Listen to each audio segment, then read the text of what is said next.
La venta de acciones en México tiene su ciencia fiscalmente hablando. No es tan simple como restar el precio de compra al de venta, para nada. Detrás hay un cálculo muy específico. Y justo eso es lo que vamos a desglosar aquí, paso a paso. Nos vamos a apoyar en un caso práctico para que quede clarísimo cuáles son las claves legales y los procedimientos que hay que seguir para hacerlo bien y, claro, evitar cualquier problema con la autoridad. Para entenderlo a fondo, esta será nuestra ruta. Primero, vamos a plantear un caso de estudio que nos va a servir como ejemplo práctico. Después, revisamos el marco legal que lo gobierna, para luego meternos de lleno al cálculo del resultado. Vamos a analizar una opción simplificada muy interesante para ciertos casos, cubriremos la documentación que es indispensable y al final cerramos con las conclusiones y los siguientes pasos a considerar. Muy bien, empecemos con nuestro caso de estudio. Vamos a meternos a analizar una operación de venta de acciones, usando datos completamente ficticios, por supuesto. La idea es ver cómo todos esos conceptos teóricos y legales que vamos a discutir, cómo funcionan en la vida real, en el mundo de los negocios. En esta operación tenemos dos jugadores principales. Por un lado está Vendedor S.A., que es la empresa que vende, y por el otro Comprador Corp., que es la compañía que adquiere la participación. ¿Y qué es lo que se está vendiendo? Las acciones de una tercera empresa, que llamaremos Operadora Alfa S.A. A ver, la cronología aquí es clave. Fíjense bien, las acciones se adquieren en agosto de 2024 y se venden muy poco después, en enero de 2025.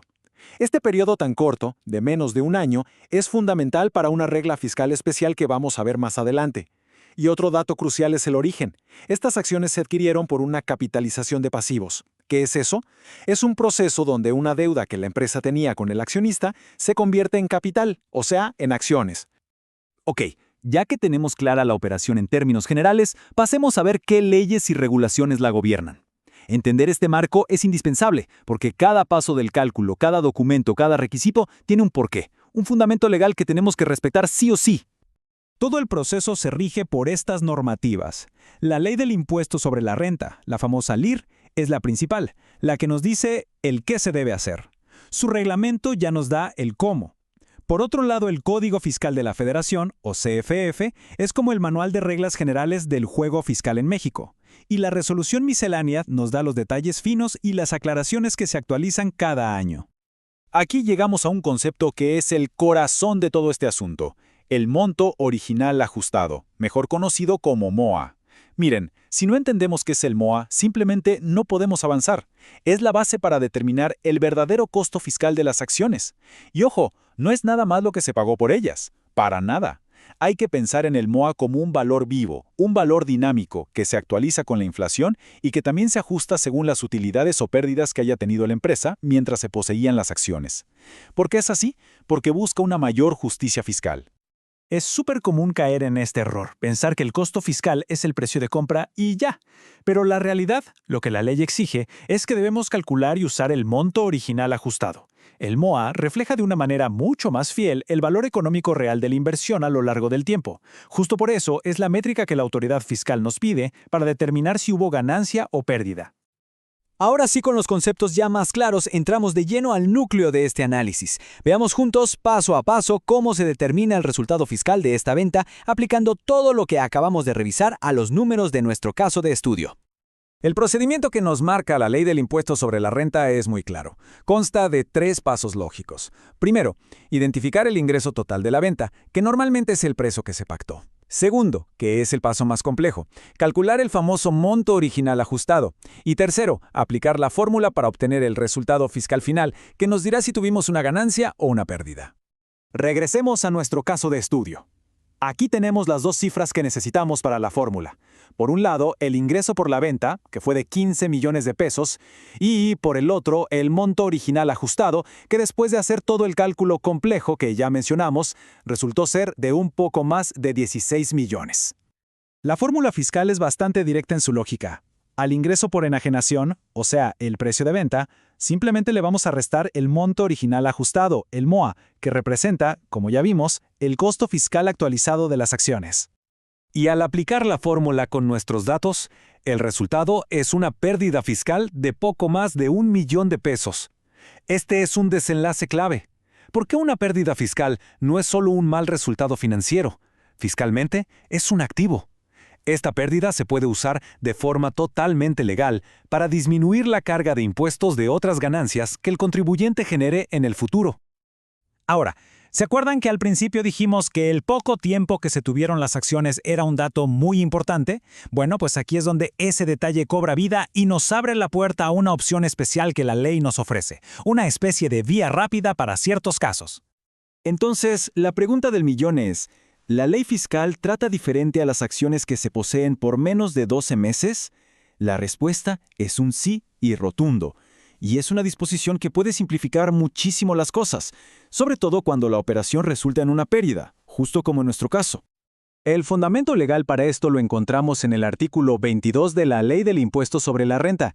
Esta disposición, en esencia, es una facilidad administrativa. Permite optar por un cálculo mucho más sencillo para determinar y formalizar la pérdida en la venta de acciones que se tuvieron por menos de un año. En nuestro caso práctico, Vendedor S.A. aprovechó esta opción. Esto le permitió acelerar todo el proceso administrativo y determinar la pérdida fiscal de una manera más sencilla y rápida. Se ahorró entrar en toda la complejidad del cálculo del MOA, que honestamente puede ser un proceso bastante largo y costoso.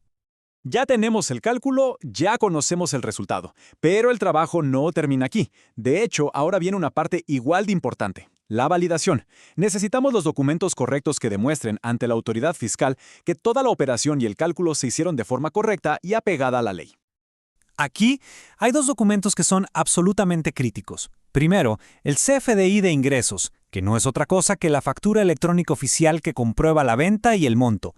Y segundo, muy importante en este caso particular, una certificación de un contador público autorizado que valida cómo se adquirieron las acciones originalmente. Es fundamental entender el doble papel del CFDI. Para vendedores S.A. es su comprobante de ingresos, pero para comprador Corp, ese mismo documento se convierte en el comprobante oficial de su costo de adquisición. Va a ser la base sobre la cual calculará su propio resultado fiscal cuando en el futuro decida vender esas mismas acciones. Recordemos que, en nuestro caso, las acciones nacieron de una capitalización de pasivos. Y aquí hay un punto muy fino y relativamente nuevo. A raíz de una reforma fiscal en 2021, para que este proceso sea válido fiscalmente y el costo de las acciones sea deducible, ahora se exige una certificación oficial de un contador público autorizado. Sin este documento, la autoridad podría considerar que el costo de adquisición fue cero. Imagínense. Perfecto, hemos recorrido todo el proceso, desde la operación inicial hasta la documentación final. Vamos a resumir ahora los puntos clave que cualquier persona o empresa debe tener en mente. Esto para asegurar no solo el cumplimiento fiscal, sino también para tener una buena planificación estratégica en este tipo de operaciones. A modo de resumen, aquí tenemos la lista de verificación definitiva. Primero, usar siempre el monto original ajustado como costo fiscal, nunca el simple precio de compra. Segundo, si la tenencia es corta y hay pérdida, hay que analizar la opción del cálculo simplificado. Tercero, emitir el CFDI correctamente, pensando en su doble función. Cuarto, si el origen es una capitalización de pasivos, la certificación del CPA es indispensable. Y por último, pero no menos importante, mantener una documentación impecable de todo el proceso. Como hemos visto, el proceso puede ser bastante complejo. Está lleno de detalles técnicos y requisitos legales que además cambian con las reformas.